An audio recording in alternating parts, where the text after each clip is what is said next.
You know bullies? You know what a bully is, right? And they're bullies. Hamas is bullies. We're gonna have Gaza. We don't have to buy. There's nothing to buy. We're moving into a beautiful location, and I believe we'll have a parcel of land in Jordan. I think the president is very happy that we do this thing with 2,000 children as quickly as possible. 2,000 children. Are those from the Gaza Strip? Absolutely from the Gaza Strip. Are you willing to change your mind, Mr. That's from the Gaza Strip to 2,000. Discussions in Riyadh to achieve those objectives. So I'm very delighted to be here. And Mr. President, take it under what authority? It is sovereign territory. Under the U.S. authority. And just to follow up for King Abdullah, can you clarify again, sir, how do you feel about the U.S. taking Gaza, as the president said?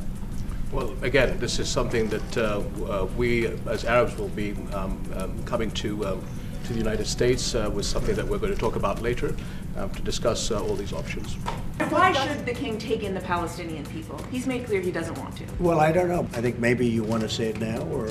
Well, Mr. President, I think we have to...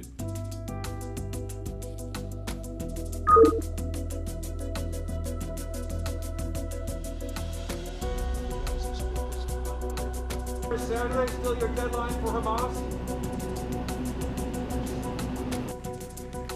Thank you very much. It's an honor to have King Abdullah with us. He's been a friend of mine for a long time, actually, long before even my first term. And we've had a great relationship. He's a great gentleman, a great leader, and does a fantastic job in his country.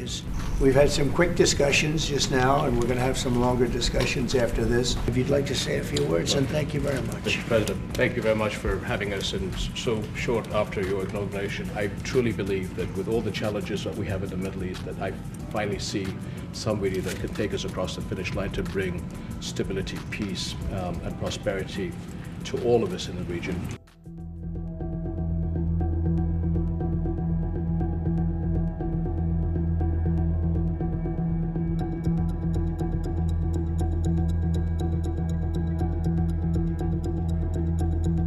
And is there a parcel of land in Jordan that you're willing to have Palestinians? Well, I think what we said, I have to look at the best interests of my country. I think the president is very happy that we do this thing with 2,000 children as quickly as possible. President, during your election campaign, Mr. President, how is the U.S. going to? Why should the king take in the Palestinian people? He's made clear he doesn't want to. Well, I don't know, but he may have just something to say because we discussed just briefly. I think maybe you want to say it now, or... Well, Mr. President, I think we have to keep in mind that there is a plan from Egypt and the Arab countries. I think the point is how do we make this work in a way that is good for everybody? I think one of the things that we can do right away is take 2,000 children that are either cancer children or in a very ill state to Jordan as quickly as possible. I didn't know that, what you just said, 2,000 children with cancer or other problems, and that's really a beautiful gesture. That's really good, and we appreciate it. And I know we'll be able to work something also with I believe, not 100%, but 99%, we're going to work out something with Egypt. King Abdullah, what do you think about the U.S. taking over the Gaza Strip? Do you want to see the U.S. own the Gaza Strip? Well, I think, as I said earlier, the president is looking at Egypt coming to present their plan. As I said, we will be in Saudi Arabia to discuss how we can work with the president and with the United States. So I think let's wait until the Egyptians can come and present it to the president and not get ahead of ourselves. some people say this is ethnic cleansing. You won't be able to force them to leave their land. We're Stay moving there. them to a beautiful location where they have new homes, where they can live safely, where they'll have But they want to doctors leave, and sir. medical and all of those things, and I think it's going to be great. Well, it's not where I want them to live, and I believe we'll have a parcel of land in Jordan. I believe we'll have a parcel of land in Egypt. And, you know, don't forget, they only want to be on the Gaza Strip because they don't know anything else. They never had an alternative. And they don't want to be on the Gaza Strip, but they have no choice. They have to be. And Mr. President, take it under what authority? It is sovereign territory. Under the U.S. authority. Mr. President, how is the U.S. going to own Gaza? Your White House has made clear taxpayer dollars won't be used for this. So No, what we money won't. are you going to use to buy Gaza? We're not going to buy anything. We're going to have it.